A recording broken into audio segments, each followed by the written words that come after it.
Hello and welcome to Infinity. I'm Charlie Seraphin. And for the next half hour, we're going to be continuing our exploration of dreams. Our guests are Joan and Jim Windsor from the Commonwealth of Virginia.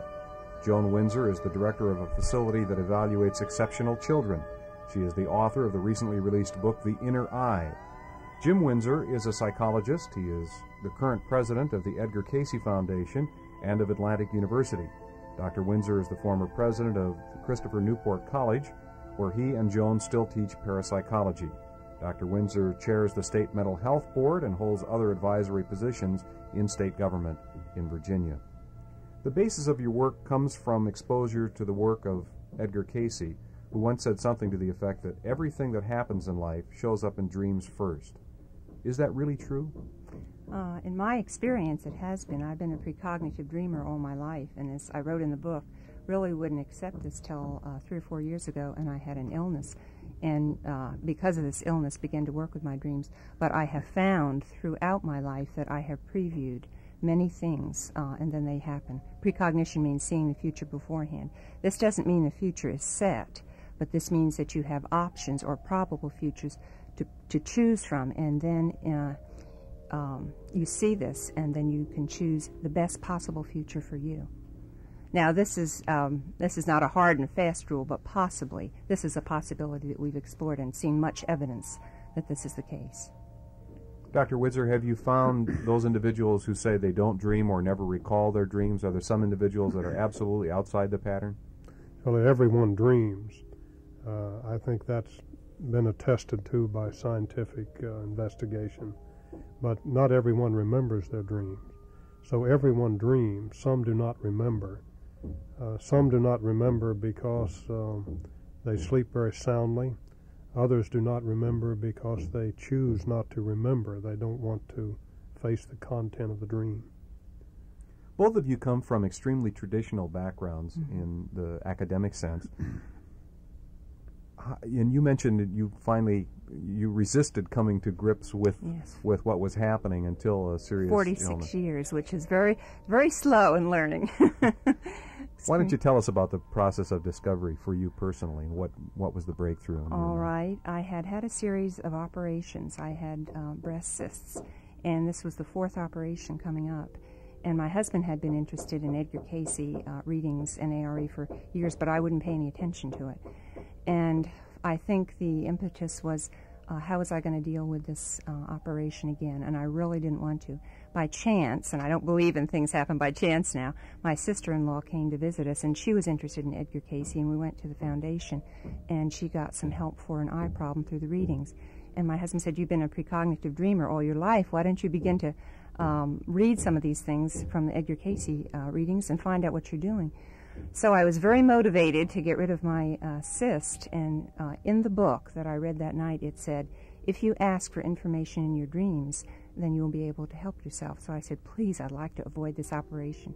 Will you please give me some help? And I woke up the next day, and there was a prescription in my head, which had to do with a castor oil pack, and then taking vitamin E, 600 milligrams, and I did this for 10 days, and the cyst disappeared. And I said, my gracious, I really have been missing things all my life. So I began to work with my dreams, write them down, and see how much precognition, how much health, how much health information was given. Plus, service to others. You get information on, this is one of the hardest things for me to have deal with. I would see things happen that I knew were for others, and for me to say, look, I think this may be going to happen to you, or this is a helpful thing to you, and not be sure if I was right or not was a real test. But the more, it seemed to me, the more I did it and the more it would help people, it seemed to me, well, this was a thing that I was really supposed to do. And I think this is true in people's lives. Stress is something that you really have to, it brings out the best in you after a while. You don't want to go through it, but when you're through it, hindsight tells you this is what you should do. Dr. Windsor, you deal with a number of people in the mainline scientific community, in the academic community, in the medical community. I would say that the majority of those people, at least from my experience, still find the things that we're talking about very unacceptable to them and very difficult for them to deal with. How do you, to use a computer term, interface with them? Can you have discussions and express yourself and not get into the area where they have to reject everything that you have to say? Sure. I think generally the scientific community is skeptical of anything that appears to be beyond the five senses as we know them. So it is a skeptical world out there in terms of this kind of phenomena. But minds are opening up. And one reason is that the evidence and the experience of increasingly large numbers of people just indicate that there's something here that at least needs to be looked at. In the introduction to this book, there's a statement that defines the parameters of what we're trying to do, and that is we acknowledge that what we're going to look at cannot be tested empirically in the laboratory at all times, but this doesn't mean it's not worth looking at. So there's a quote there from William James, who said that it's enough to just have a sense of general probability in order to look at something, that there are realms of truth that lie beyond our own perceptions that need to be looked at. And this is particularly true of the human animal, because if you just look at what can be put under the microscope, you leave out whole dimensions of what it means to be human, such as our interest in love or God or dreams or values. These things cannot be quantified, but yet they're obviously an important part of human nature. So minds are opening up, and I find the interface intriguing and challenging, because most any group you sit down with, be they scientists or whatever, you begin talking about dreams or something that may have happened to you that you couldn't explain, and you'll find 50% of the people in the group have a story to tell. So it's intriguing, and the interface is interesting and exciting. We found this in our parapsychology class. When we open up and we tell them our experiences, then you really get a feedback, and they really seems to be very helpful. It's a matter of your sharing first, and then they share with you. And we've taught it. We were rather concerned about doing this the first time, and it went so beautifully, and we've had, it's a very popular course.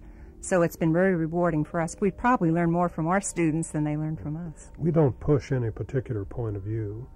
We just say, here are some interesting things that we invite you to look at, and at least maintain a kind of neutrality and an open mind, and take a look at it and see what it means for you.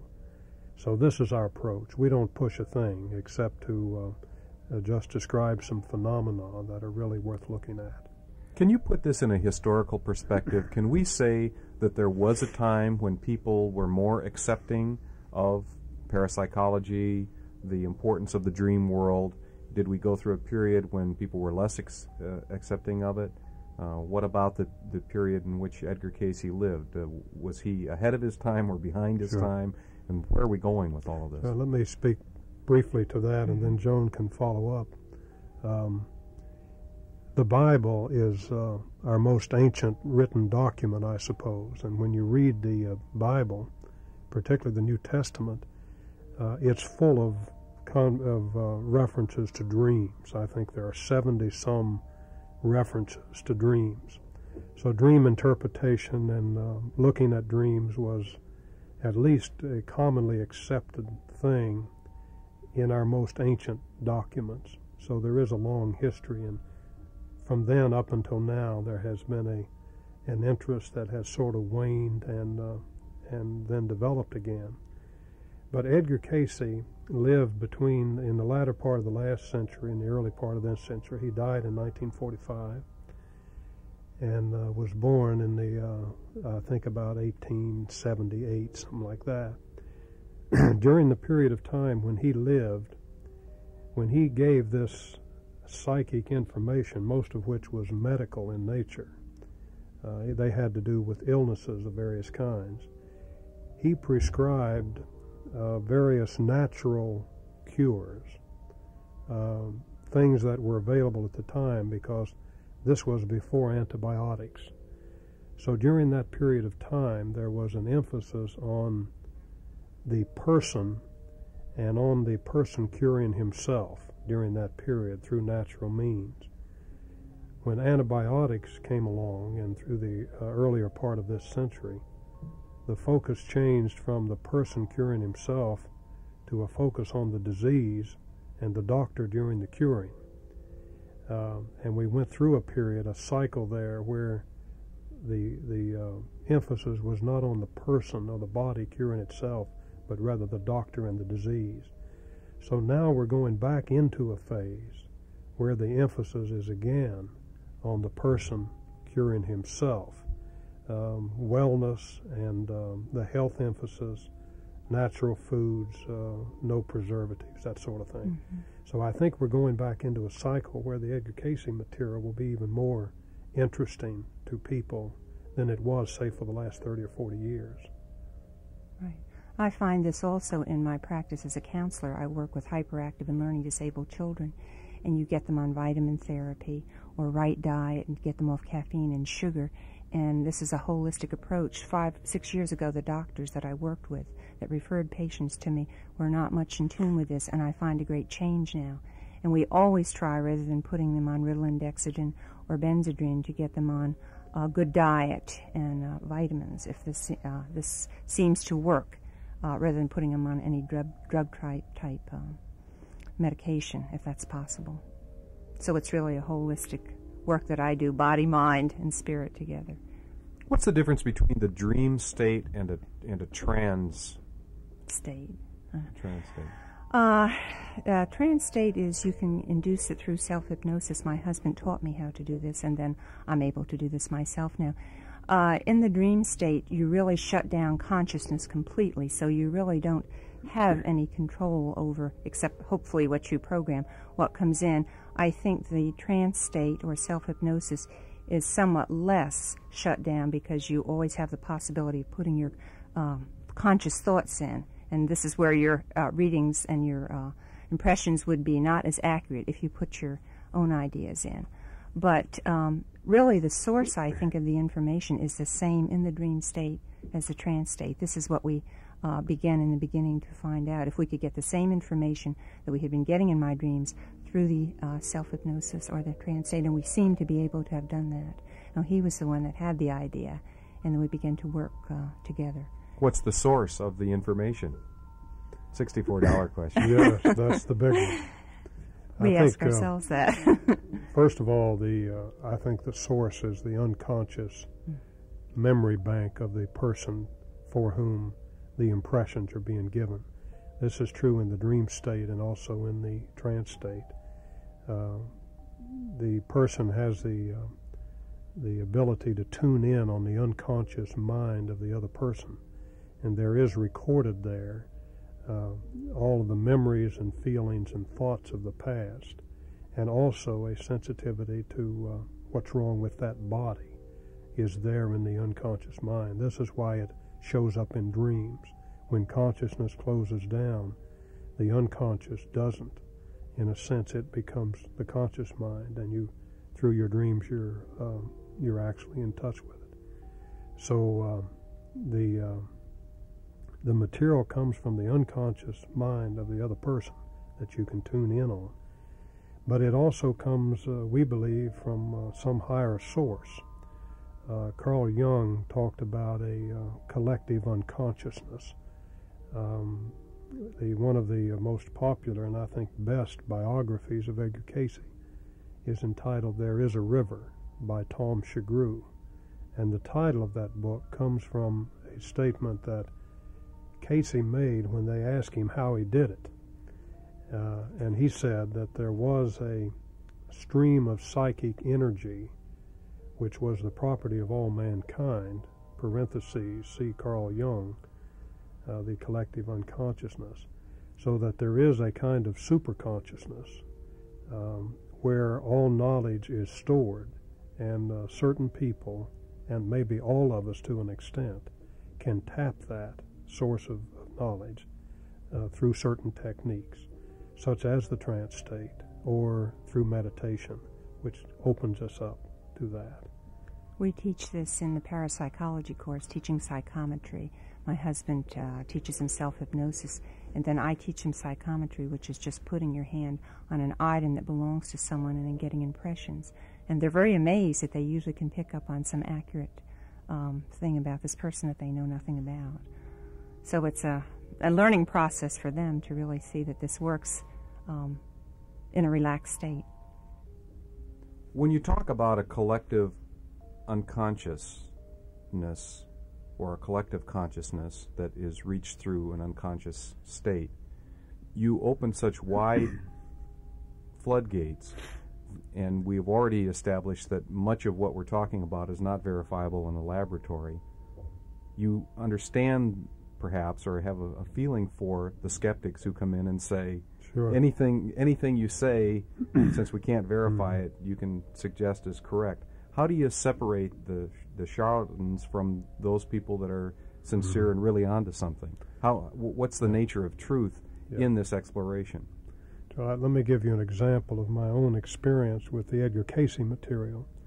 I came to it as a full-blown skeptic and was asked to look at the material on mental illness to see whether or not it had any merit in terms of traditional thought.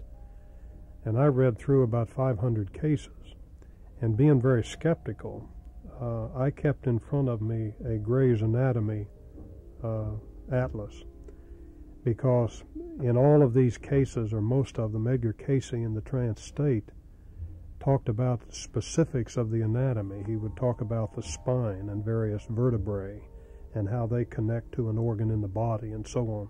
They were very specific in terms of the anatomy. Every time he mentioned some part of the anatomy, I checked him out to see if he was correct. And in 500 cases, I never found an error in his anatomy.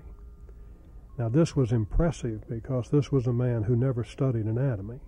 See, he had about an 8th grade formal education. He was a very learned person in that he read much, but he did not study anatomy. So he had available to him some other source of information. Now, you can look at that kind of evidence, and it's pretty impressive.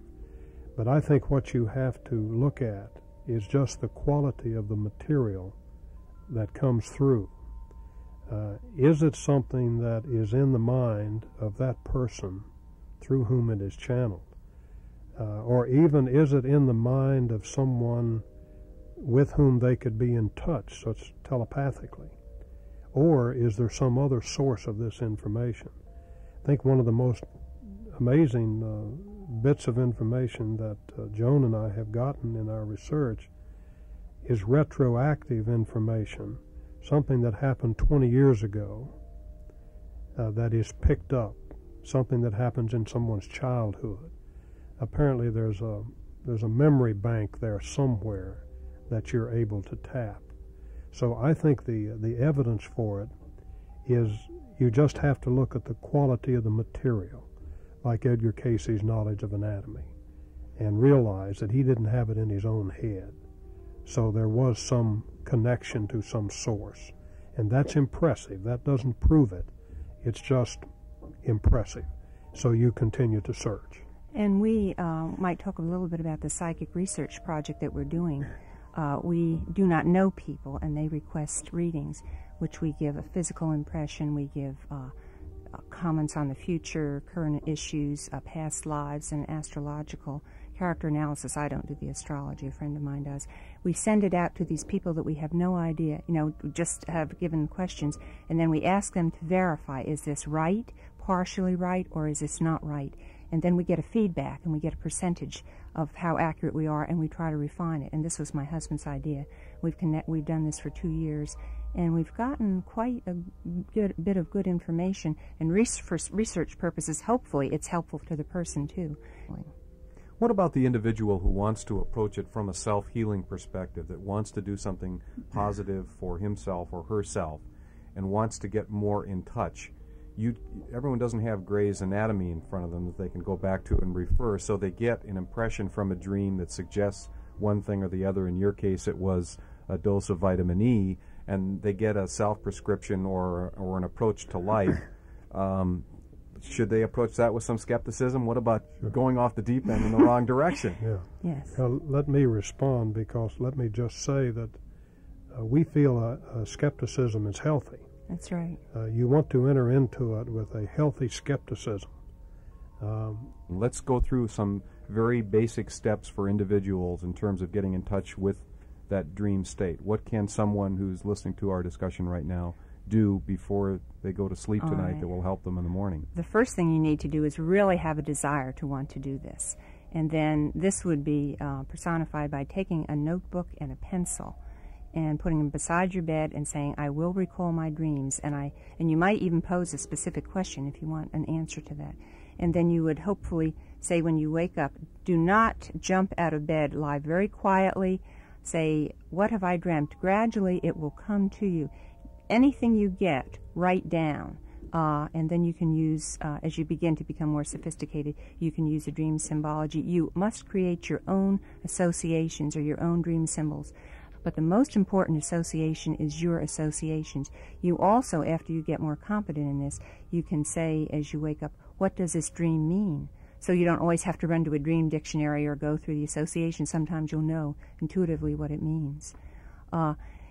Another little suggestion I tell my students, there are two of them, vitamin B6 paradoxine would help you remember like 100 milligrams also before you go to sleep. Also, if you want to wake up in the middle of the night and be sure that you remember your dreams, you can take a glass of water. And in the middle of the night, you'll get up and you usually will have a dream. But the most important thing is a desire to want to use your dreams.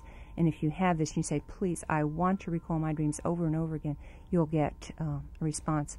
I would say my class is about 30 to 40% remember their dreams in the beginning, and by the time we finish in about 4 months, about 90% of them are working actively and getting really good information and helpfulness in their lives and the lives of others.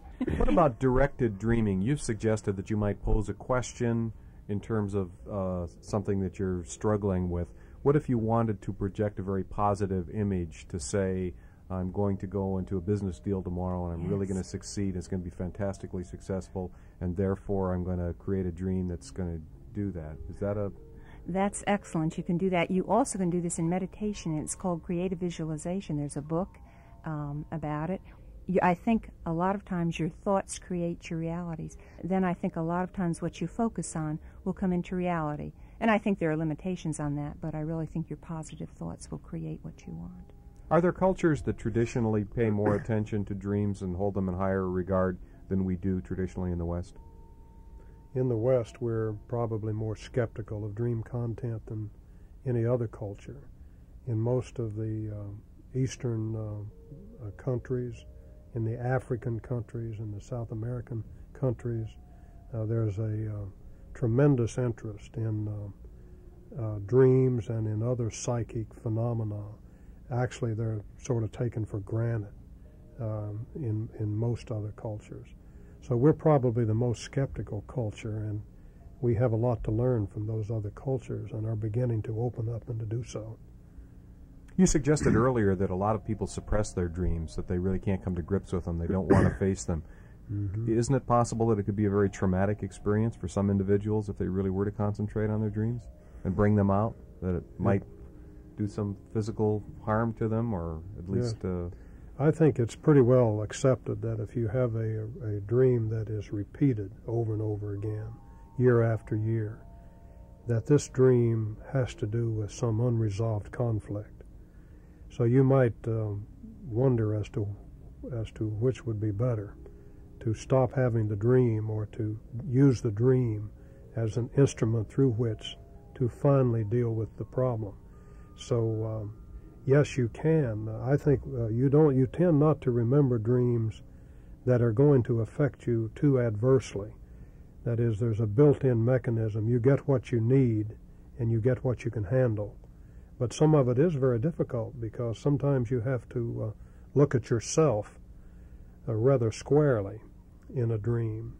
Sometimes you see a part of yourself you just wouldn't like if you really faced up to it. And that may be difficult, but it might also be constructive. And the dreams keep coming again and again until you deal with it. We've seen this in our classes. They've said the same dream again and again And eventually, the person deals with it and the dream stops. What if it's a particularly pleasurable dream that's recurring? Then you enjoy it and hope it'll continue to recur. But you don't Focus on it. You don't necessarily Say, You don't want it to go you would away. like this to be part of your reality. Some dreams have to do with what we wish for, and others have to do with what we fear. And we can enjoy the former and learn from the latter. I keep hitting this home run in the bottom of the ninth with 2 outs to win the Sure. game. That's a self-esteem type of dream. right. It makes you feel good. If it's something that you haven't realized in reality, you can enjoy it in the dream world and have those same good feelings. How does life change when you start paying attention to your dreams? It's like Christmas every day. It really has been for me. It's opened up vistas for me. I've been so much more open and in contact with people, and I have seen their lives change because of what I was able to teach them, and they were able to incorporate it. I think, Charlie, we're beginning to learn and to share the notion that happiness in life or meaning in life does not lie out there somewhere. That is, we typically look for it outside ourselves. That actually most of the answers we need are actually within the self. And that if you only are paying attention to what's coming into you through the 5 senses from without, you're only dealing with just a portion of what's available to you in terms of your own self-direction and your life. What about those who would suggest that what's going on in the dream is real, and all of this that we're doing today is a dream? Some believe that all life is illusion, and that the only reality is that other world. But you make the best of the reality that you're in. Yeah. I think what is illusion has to be determined on a subjective, individual basis.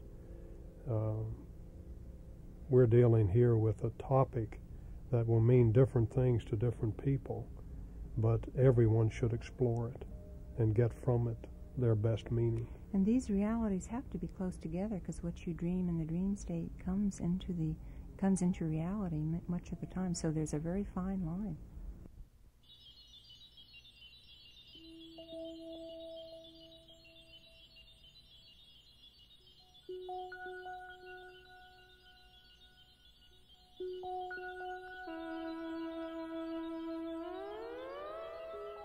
This is Infinity. Remember to keep your mind open and listen to your heart. I'm Charlie Seraphin. Thank you for listening.